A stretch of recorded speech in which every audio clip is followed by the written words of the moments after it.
lihat video cukup menarik sekali ya. Jadi itu betul-betul orang yang berada di sekitar kita, umat Buddha yang kita kenal dengan baik, sehingga jelas apa yang disampaikan di video itu bukanlah rekayasa. Kalau ada video yang orangnya kita tidak kenal sama sekali, mungkin itu rekayasa. Tapi kalau sekarang orangnya jelas, ada nanti bertanya juga kepada yang bersangkutan, maka ini adalah cerita yang sungguh-sungguh. Saudara-saudara, tentu apa yang disampaikan di dalam video tadi adalah sebagian kecil dari yang tokoh atau yang tadi disampaikan kepada itu yang melakukan dalam kehidupan sehari-hari. Tapi dua orang yang divideokan apa yang didokumentasikan juga sesungguhnya adalah merupakan sebagian kecil dari umat Buddha yang melaksanakan karma. Saudara-saudara, kalau tadi di situ saya yang dulunya bukan Buddhis, saya tidak perlu membahas dulu agama, karena pemilihan agama sesungguhnya adalah karena kecocokan, bukan karena benar dan salah. Selama ini sebetulnya tidak ada orang yang bisa mengerti agama satu lebih benar daripada agama yang lain. Kita hanya tahu agama yang satu lebih cocok daripada agama yang lain. Saya mau sampaikan ini karena kadang-kadang kata-kata tadi, wah itu agama lain, kemudian sekarang kok jadi Buddhis, apalagi jadi biru, itu memancing pertanyaan, kenapa dengan agama yang dulu?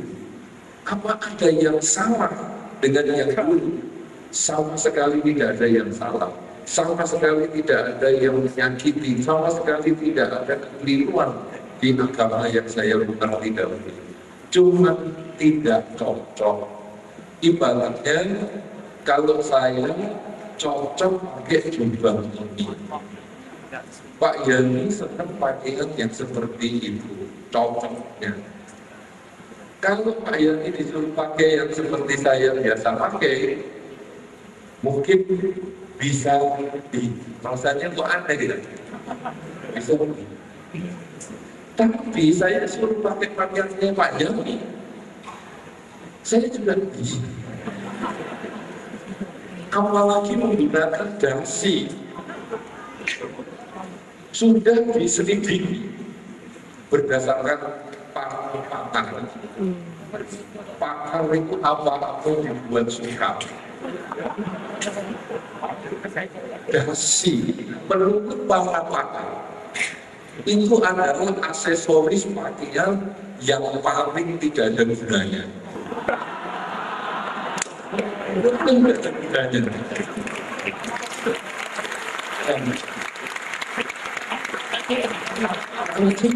gunanya, resleting ada gunanya, sarung ada gunanya, kaos kaki ada gunanya, jaket ada gunanya, baju itu ada gunanya, dasi apa gunanya?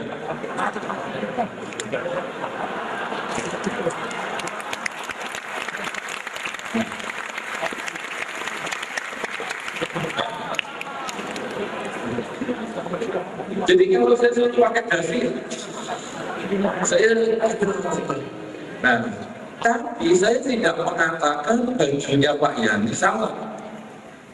Cuman saya tidak cocok, saya tidak mau pakai.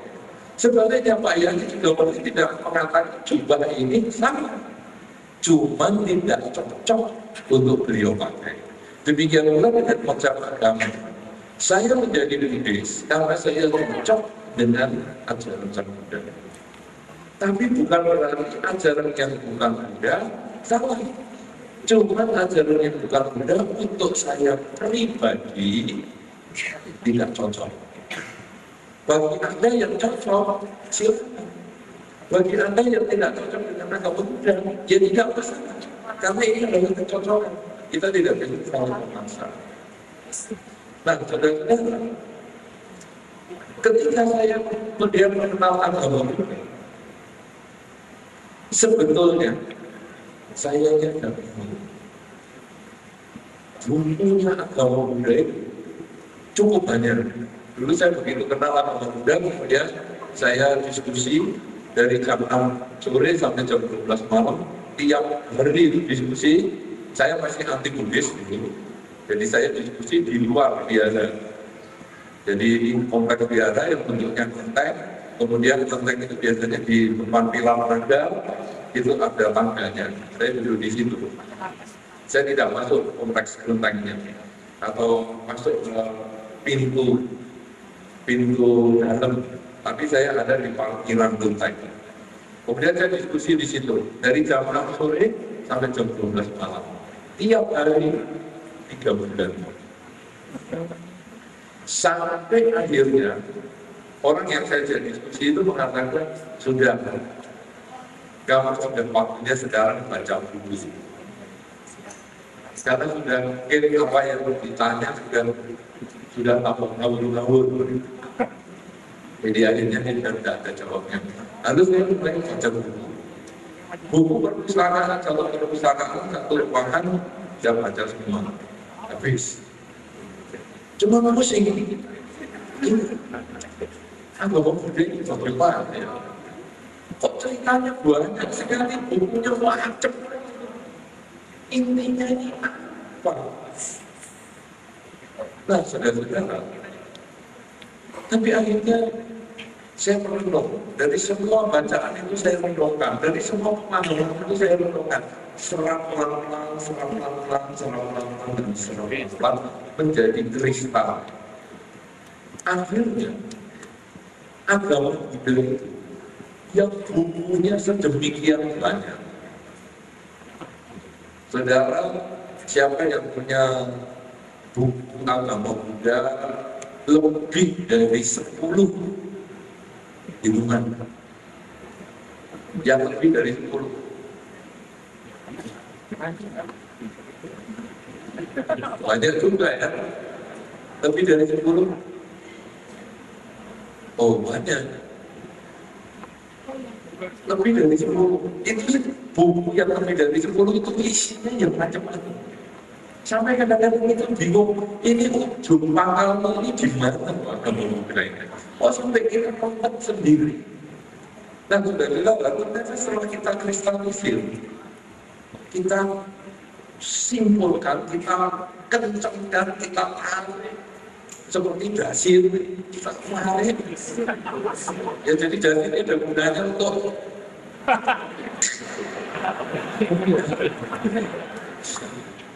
nah, apa maksudnya?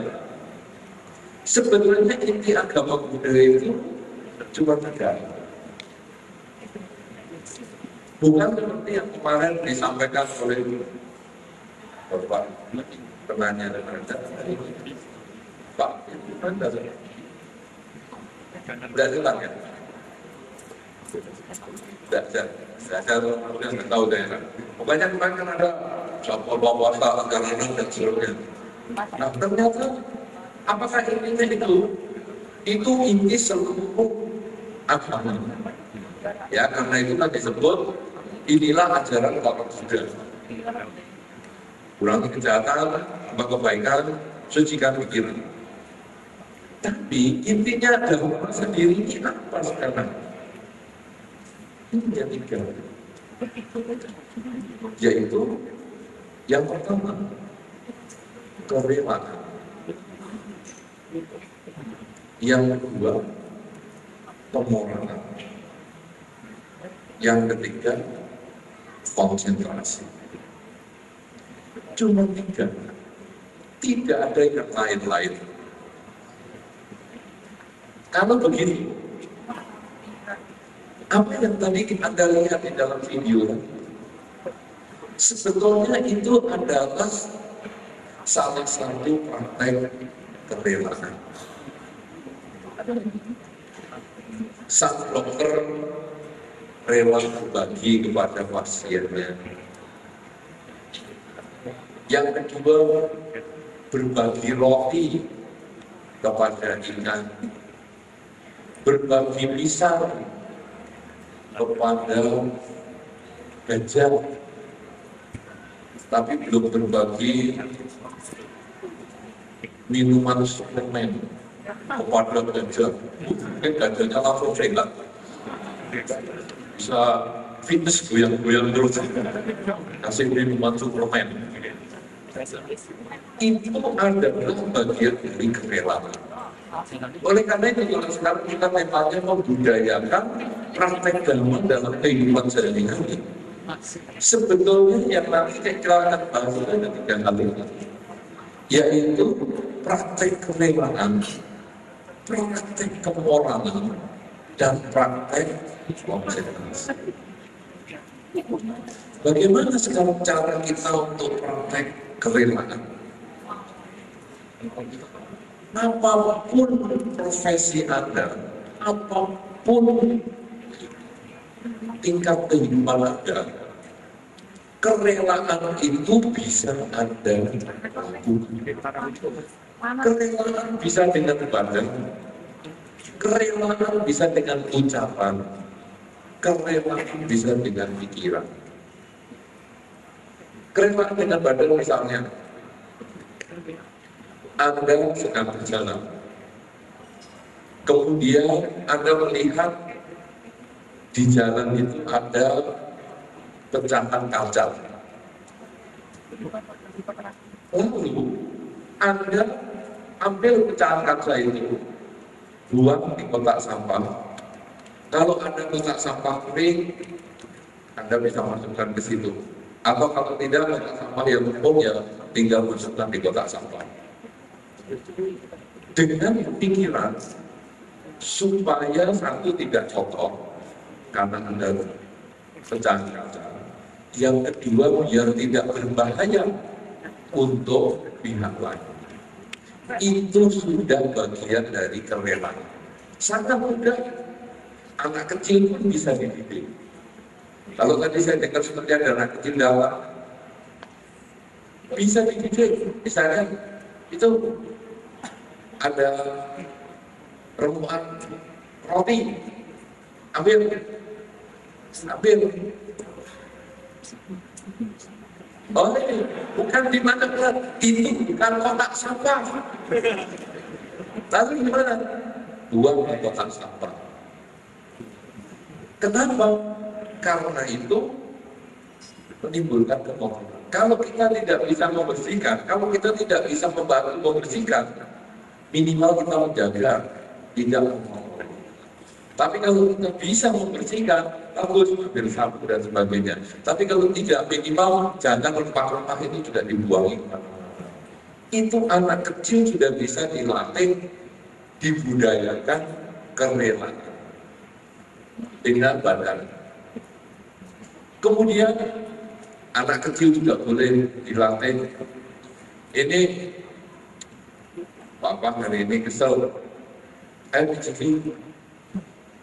Loh, pijit banyak.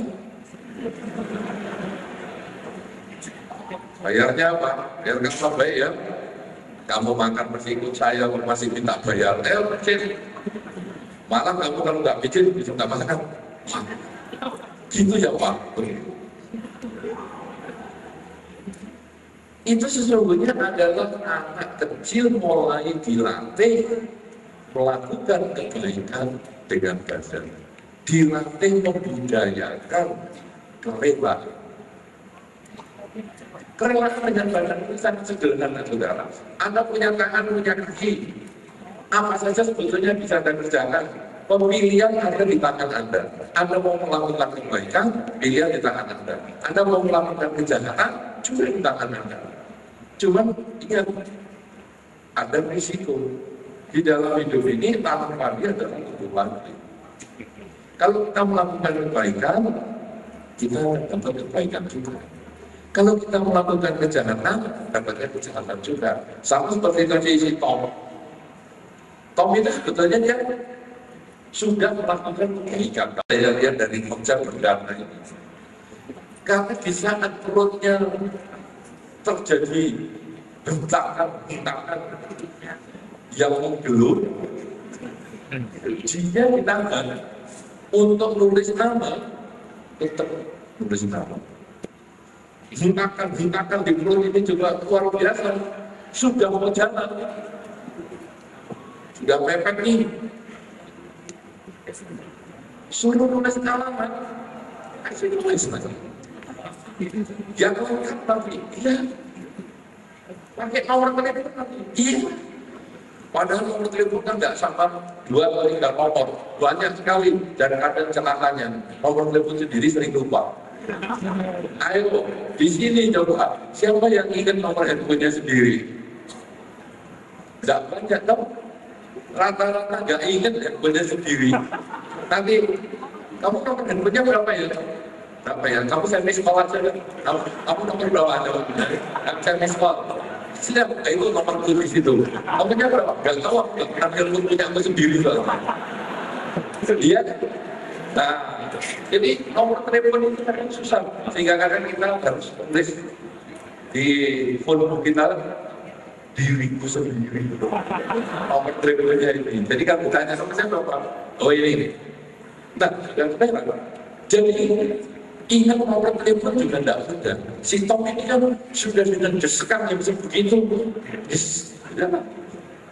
Nah, kemudian menyelesaikan tugas panggilan alamnya. Setelah selesai tugas panggilan alamnya, masih ke depan lebih jenazah lagi. Kasih hormat. Ini sebenarnya adalah melakukan kerelaan dengan fisik. Dan buahnya luar biasa, dapat warisan segitu banyak, hebat. Nah, saudara-saudara, kisah-kisah seperti ini memang sebetulnya cukup banyak. Karena itu kesempatan berbuat baik itu ada di depan kita, ada di sekitar kita. Cuma kita mau punya badan kita, punya tangan kita, tapi mau nggak kita gunakan untuk melakukan kebaikan, atau hanya dilakukan untuk kejelekan, atau malah hanya disia-siakan. Itu ada pilihan pada diri kita. Nah, jadi badan pertama ya, tahu pecahan kaca, pinggirkan. Tahu tangan yang tidak bagus, ambil. Tahu hal yang bermanfaat, juga ada dikasihkan kepada pihak lain. Misalnya, tuh, ada gelangnya siapa ini? Ada cincin siapa ini? Misalnya di restoran, tuh, ini kok ada STNK ketinggalan atau dompet. Anda boleh ambil dan Anda umumkan di sini. Ini dompetnya siapa? Karena itu sesungguhnya adalah kerelaan dengan badan. Ini yang harus dibudayakan. Selain kerelaan dengan badan, ada kerelaan dengan ucapan. Jadi kerelaan ini dengan ucapan bibir kita. Kerelaan yang menggunakan bibir nomor 1 sebetulnya adalah tersenyum. Saudara-saudara, senyuman itu bawaan dari kecil. Siapa yang pernah lihat bayi? Cuma 1 orang. Siapa yang pernah lihat bayi? Oh banyak. Ya, lihat bayi. Siapa yang senang melihat bayi tersenyum? Banyak sekali. Siapa yang senang melihat bayi tidak tersenyum atau meremut? Oh, senang lihat bayi terkabut tuh. Apa ini kelainan? Gaya kelainan buat orang. Biasanya orang itu senang lihat bayi tersenyum. Bahkan kalau bayinya tidak tersenyum, dikerjain, diisengin, dikit-kitin, di wajah kita dibikin yang lucu-lucu, biar kalau bayinya senyum, sebenarnya Ya, wajah kita dibikin lucu-lucu lagi, bayinya langsung takut mau nggak kita. Nah, saudara, artinya apa? Bahkan kita melihat bayi yang belum bisa komunikasi saja, kalau dia tersenyum, kita bahagia. Kalau dia merengut, bisa lihat ada faktor yang lainnya itu suka melihat bayi merengut. Pasti kalau bayinya tersenyum digital. Apa namanya jam-jam? Apa namanya jam-jam? Apa lagi? Cinta. Atau bagus. Senyum lagi. Apa namanya jam-jam? Ya itu faktor agak kelainan.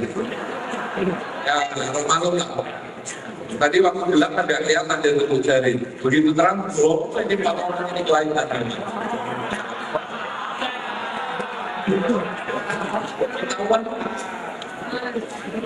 Nah, udah kita apa? Jadi bayi saja dengan situasi menghibur kita yang sudah dewasa. Ada sekarang adalah bayi-bayi yang dulu ini. Seorang bayi atau sesosok bayi belum pernah dewasa, tapi orang yang sudah dewasa pernah jadi bayi, ya kan?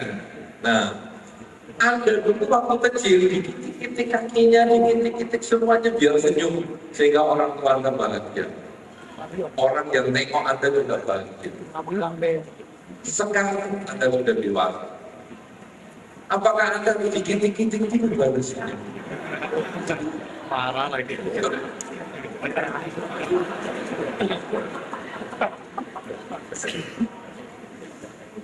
Senyuman itu harus yang mulus. Senyum jangan cuma bibirnya. Senyum juga harus dengan mata itu tersenyum. Senyuman mulus dan senyuman tidak mulus itu akan terasa sekali kalau kita melihat mata. Saudara-saudara, bibirnya tersenyum dengan tulus, lawan bicara kita itu akan senang sekali. Sama dengan ketika bayi itu tersenyum, kita senang. Senyum adalah kerelaan melalui mulut kita. Sangat senyum. Anda boleh saja merelakan harta Anda boleh merelakan apa saja, tapi kalau senyum aja susah. Harta Anda yang Anda relakan itu sebetulnya masih belum lengkap. Harta itu nyarinya susah. Bisa Anda relakan. Senyum ini gratis. Free for all for free. Oh, ini bahasa Perancis ini tadi, maaf. Apa itu? Enggak tahu. Ini bahasa Perancis. Keceplosan saya kadang suka bahasa Perancis yang beginian ini. Ini bahasa Perancisnya. Nah, saudara-saudara, jadi ketika kita senyum, pihak lain itu bahagia. Tentu senyum dengan mata juga ikut senyum. Saudara, kalau kita mau berbagi senyum kepada pihak lain, sebetulnya itu adalah kerelaan. Salah satu budaya yang perlu kita lestarikan, budaya pelaksanaan agama, adalah mau tersenyum bahkan kalau bisa kepada musuh kita. Musuh kita nggak usah jauh-jauh bayangin. Kadang-kadang pasangan hidup sendiri. Pasangan hidup itu kadang yang dicari untuk curhat, tapi kadang juga dijauhi, membosankan ya. Nah, ada satu donatur satu ketika, donatur besar itu biara. Bangun apa juga dia kasih. Satu ketika datang ke biara. Lalu saya tanya, kok datang sendirian? Begitu Bante, saya sudah salah pilih. Maksudnya apa ini? Saya pilih pasangan hidup yang tidak sejalan. Berarti apa hubungannya? Ya hubungannya tadi saya diam karena saya pelihara saya diam. Dia mau ngajak ngomong saya yang baik-baik ini, saya tumpah.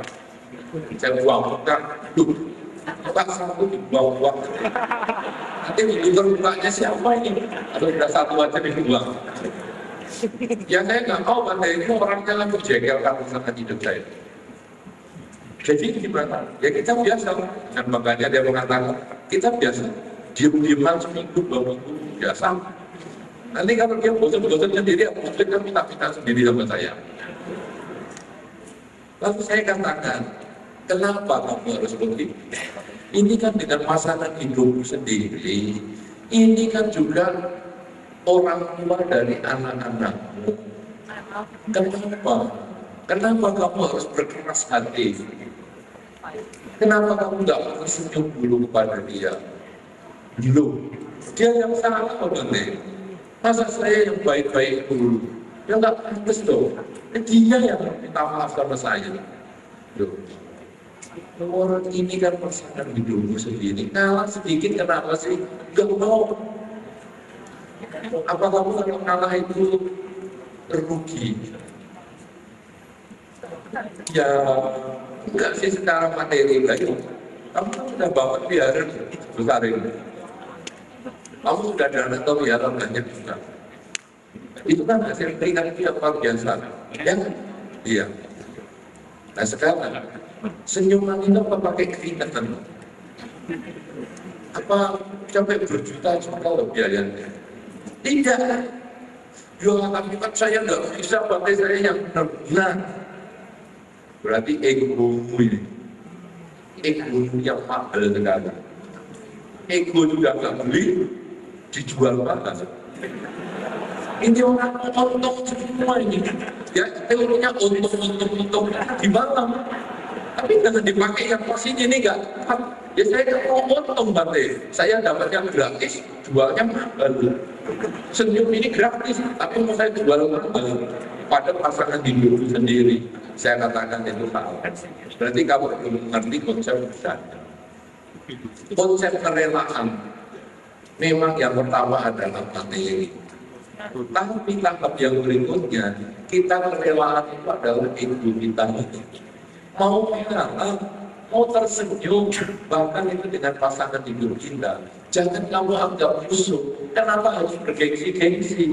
Karena dia tahu pasangan hidup kita, dia sudah tahu baik dan buruknya. Kita juga tahu baik dan buruknya dia. Kenapa kita harus bergengsi kepada dia? Senyum duluan kenapa? Kalau kamu bisa, maka dana yang besar itu secara materi itu lengkap. Karena ada dana yang bukan materi yang sudah kamu peroleh. Jadi tersenyum itu mudah. Anda bisa tersenyum? Bisa. Coba ke kanan dan kiri senyumlah kepada teman sebelah Anda. Kok ketawa? Cuma senyum. Oleh kanan ke kiri, oleh kanan ke kiri. Ada oh ini orang takut mata belanya kesurupan apa ya? Ya. Jadi sekarang bisa seperti itu adalah merupakan salah satu kerelaan pada tempat sebelah, pada tetangga, atau kalau sendirian ya senyum sendiri.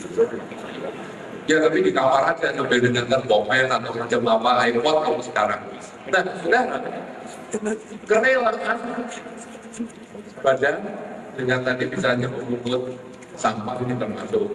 Biarlah jangan sampai pot-pot itu dijadikan asbak. Saya sering melihat itu biar dulu dibalik pohon-pohon ini kok jadi asbak. Padahal ini mestinya kan tempat untuk jaga kebersihan. Satu, baik fisik. Yang kedua, ucapan. Tersenyum bisa, menasehati juga bisa. Jadi kalau ada orang yang ada kesulitan, kita bantu dengan kata-kata yang memotivasi dia. Ini adalah juga kerelaan dalam sifat ucapan.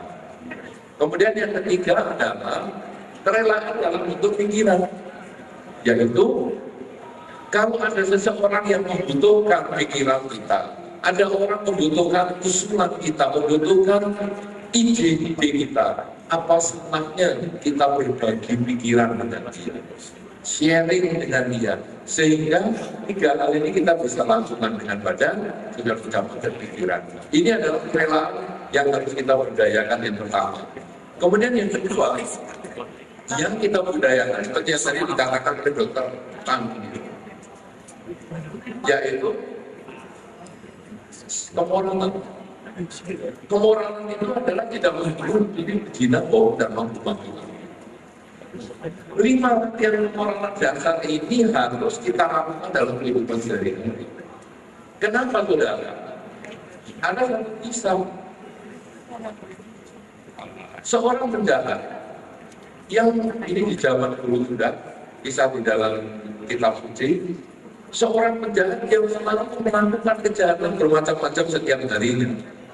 Tetapi pada hari-hari pusaka, tanggal 1 dan 15 setiap bulan, dia melakukan 8 sila, melatih kemoralan atas sila. Dia melakukan itu bertahun-tahun, dan apa yang terjadi? Si penjahat ini setelah meninggal dunia, dia lahir di alam setan kelaparan karena kejahatannya. Tetapi karena dia melaksanakan 5 latihan kemoralan atau 8 latihan kemoralan setiap tanggal 1 dan 15, dia terlahir di alam menderita itu kalau malam hari. Jadi malam hari di alam sana, mulai sore sampai pagi di alam sana, itu dia lahir.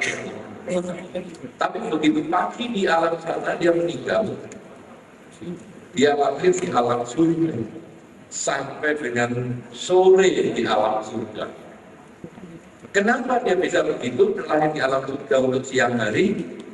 Karena dia melakukan 8 sila, 8 latihan kemoralan.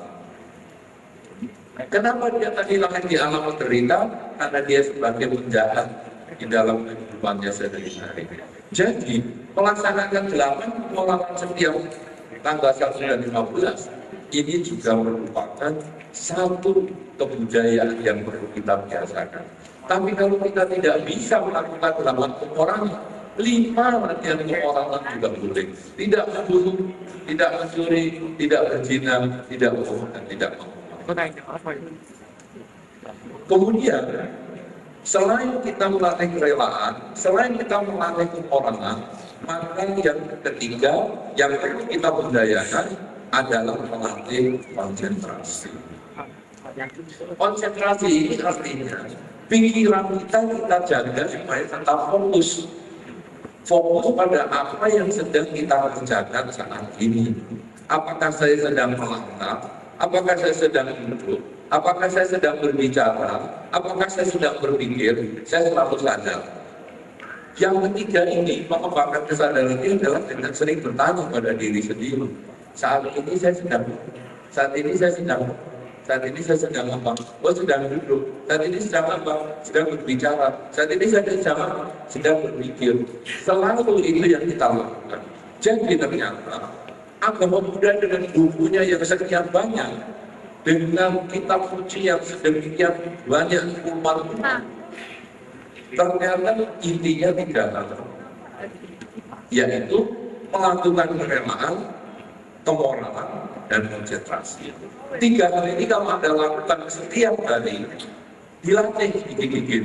Mulainya tanggal 1 dan 15.